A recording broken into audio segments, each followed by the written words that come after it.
Friday, April 15th is the 151st anniversary of the assassination of Abraham Lincoln. There have been many stories written about that fateful day. So why would Wilmington writer Kathryn Canavan want to add another chapter to the story? First Look reports the answer and offers a simple explanation. There are still untold stories out there. April 14, 1865, a seemingly ordinary spring day, but by day's end, President Abraham Lincoln, the 16th President of the United States, lay clinging to life, the victim of an assassin's bullet.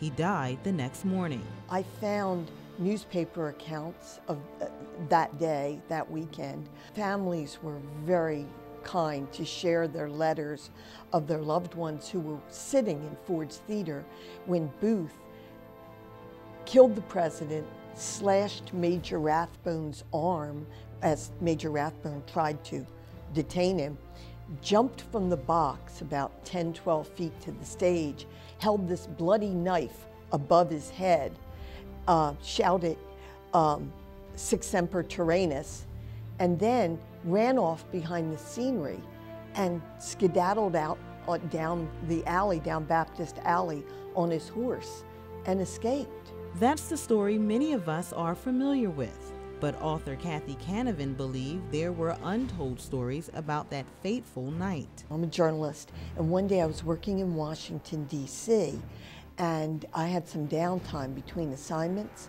so I revisited Peterson House. That's the house where President Lincoln actually died. Fascinated with the happenings of the Peterson boarding house, Kathy set out on a 4-year mission researching and compiling witnesses' accounts in her book, Lincoln's Final Hours. William Peterson, he was the owner of the house where President Lincoln died, and it was a great surprise to have the President of the United States carried unexpectedly into your house on a Friday night.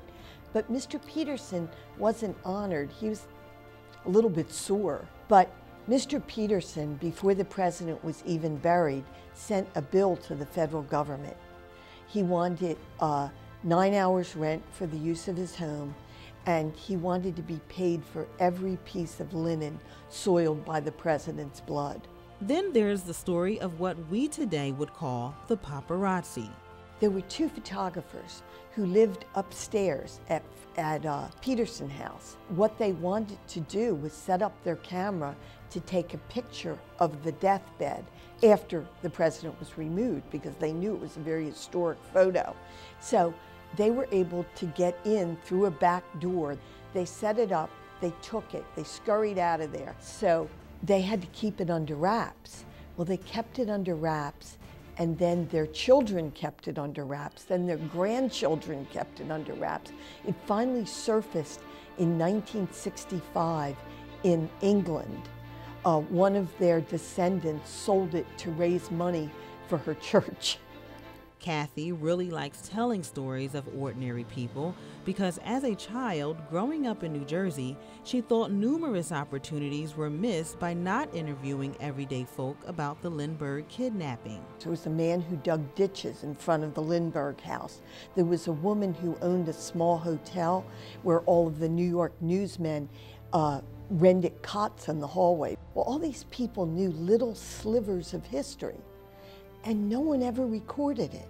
For 45 years, she's conducted interviews, first as a newspaper reporter and later as a freelance writer for various media outlets.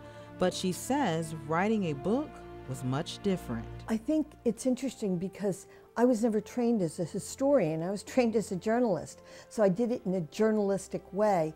And I started out thinking, well, if there's no book, there's at least a magazine article. But best-selling author Ed Steers saw it as a book, so he offered to write the foreword and get it published. Kathy got lots of help from what she calls play-it-forward Lincoln experts, like Dr. Blaine Holmes, who minutes after meeting her offered to lend her one of those deathbed pictures taken by those 2 ingenious photographers. It's an experience Kathy will never forget. When it came out, I saw it in a 9th Street bookstore here in Wilmington. But the first time I saw it was my husband and I went to Barnes & Noble on Concord Pike, as we do, and it was surreal.